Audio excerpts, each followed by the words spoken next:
Hello there mga ka-HM. Now for today's vlog, it is another day and it would be another vlog. At ang vlog natin na to is meron tayong gagawin challenge, and the challenge would be the challenge that we do on the previous vlog that I did. Now before I reveal the challenge, I am your challenger for today, AJ, and this is the HM Insights.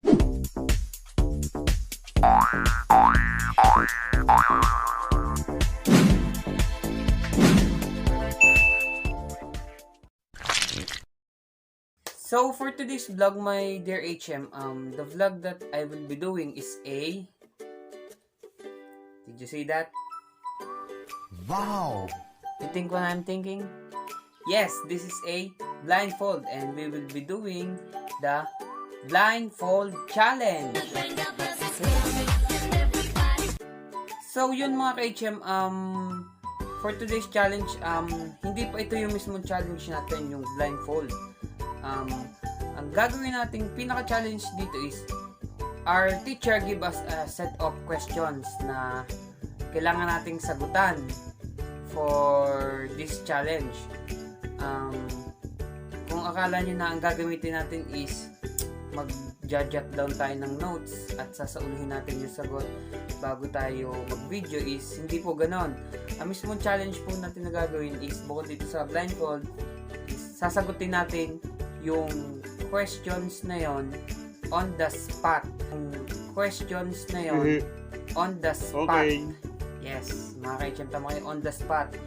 Wala tayong kodigo, wala tayong notes para sa uluhin. Kasi hassle pa yun sa atin pag ginawa natin yun. So, the thing that we will be doing is answer the question with the on the spot answer. So guys, nandito sa cellphone kong to yung kung ano yung mga questions na sasagutin natin, at one by one lang. Kapag binasa ko yung question rather, sasagutin agad natin yon with a blindfold. So yun mga ka-HM, without further ado, let's get the challenge. So guys, the first question is, what are the government around the world starting to invest in tourism infrastructure? What does this mean to competitive environment for the Philippine tourism product? Let's put first this blindfold to our eye. Money. It is one of the most important needs by our people and also our government.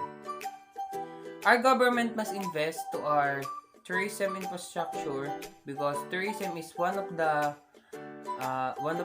main sources of the economy, not just only in the Philippines but also in the whole world. There are some reasons why you should invest into a tourism infrastructure, such as it boosts the revenue of the economy. Example to the Philippines, Philippines is one of the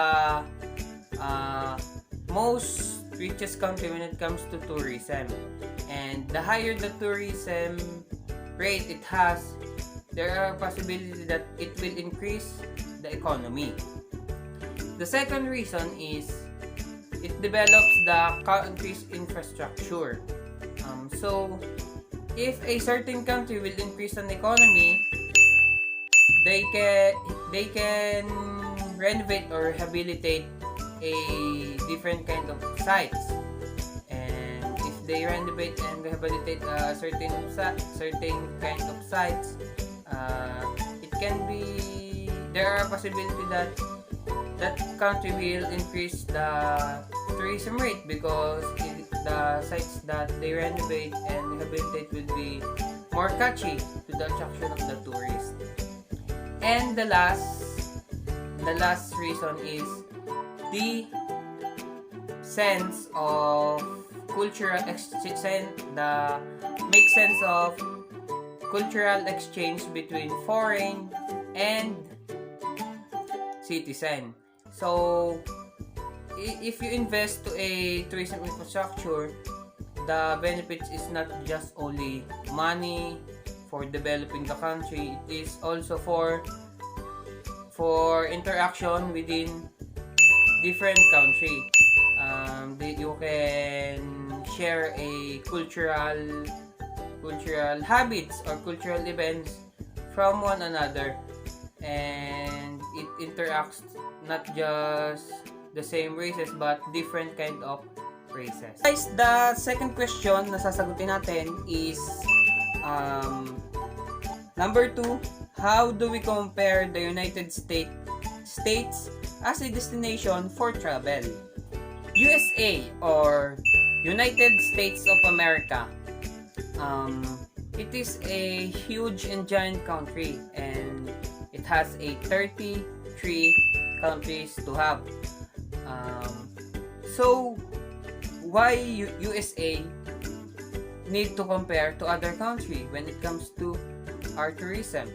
So for this question, we will having a diagram structure with the Venn diagram.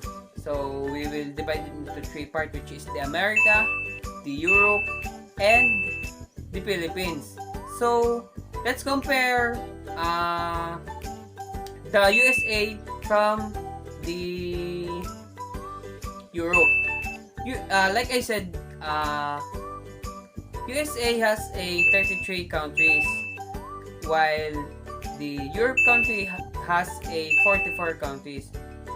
So Europe has bigger numbers when it comes to country, but USA was a bigger country than the Europe country. So Philippines and the United States. So unlike the US, Philippines was a small country only, and like I said, USA is a huge and large country, but the Philippines is more richer when it comes to tourism, nature, and wildlife than the USA, because Pilipinas is mayaman pagdating sa yaman dagat, yaman tubig. So what are the similarities of these 3 countries when it comes to our tourism? So for me, we don't need to compare the tourism attractions when it comes to these 3 countries. So why? Dahil para sa akin, lahat ng country ito is merong naiambag when it comes to our tourism. So even the fact na ipag-compare natin sila, iangat na lang natin sila lahat, because these countries is become one of the foundations when it comes to our tourism. So yun guys, the third question was, what is the relationship between the tourism and the people understanding of a country's image? So how the tourist attraction and the people's understanding related to each other when it comes to our country's image? So this is the tourist attraction. This is the people's understanding. The tourist attraction was the one who portrays the image of the country, and the people's understanding is the one who judge the country's image. So these two was related to each other, because hindi pa pwedeng mawala tong tourist attraction, hindi pa pwedeng mawala tong people's understanding. Let's put it into a situation like the tourist attraction was the beach resort, and the people's was understanding was the people. Kapag nawala tong tourist attraction na beach resort, mawawala ng i-judge itong people natin, because syempre i-judge niya kung wala siyang makikitang attraction, wala siyang nakikita. At hindi din naman pwedeng mawala tong people, kasi walang mag-judge dito sa tourist attraction. So these two was related to each other, because it is the one who judge and gives an image to our country. The tourist attraction who portrays the image of a country, ito yung nagbibigay ng halimbawa, Philippines. Ang attraction nagbibigay image dito is the Mayon volcano. It's one of the 7 wonders of the world. And the people who judge this attraction, hindi natin pwedeng paghiwalayin itong dalawang to, and it relates to each other. So guys, for the last and final and fourth question, why do we need to rehabilitate a cultural and historical sites? So why do we need to rehabilitate or restore a historical or cultural attraction? So for me, that kind of attraction need to restored because to give more attraction to the tourists na pupunta dito. But not all the time is we need to restore or rehabilitate a historic attraction like that, because like on a churches, most of the people wanted to don't rehabilitate this kind of attraction because mas gusto nila yung vintage na itsura nito. But most of the people, gaya na lamang ng mga facilities na buildings na makaluma, mas gusto nila na i-rehabilitate ito or i-restored para mas kaaya-aya for the eyes of the tourist. But sabi ko nga, not all the time we need to rehabilitate a certain historical or cultural attraction. But if we rehabilitate or restore a certain attraction, hindi porket na iba yung itsura nito sa dati nitong itsura is mag-iiba na din yung experience mo sa lugar na yun.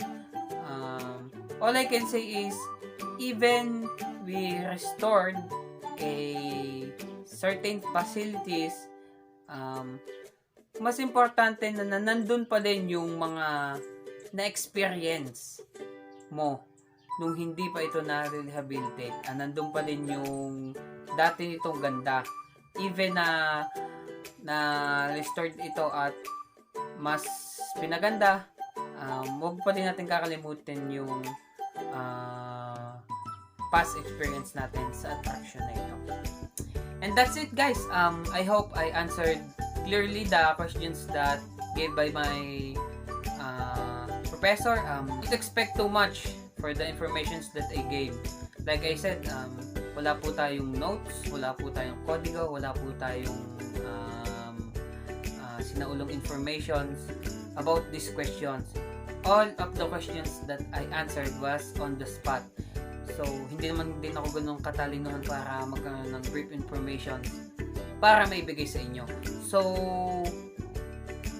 that's it. I hope you learned something about this vlog and nagawa natin ng successful itong challenge natin. I want you to subscribe and click the notification bell para maging updated kayo sa susunod pa nating video. Ako nga pala ang inyong challenger, si AJ, at this is the HM Insights. Peace!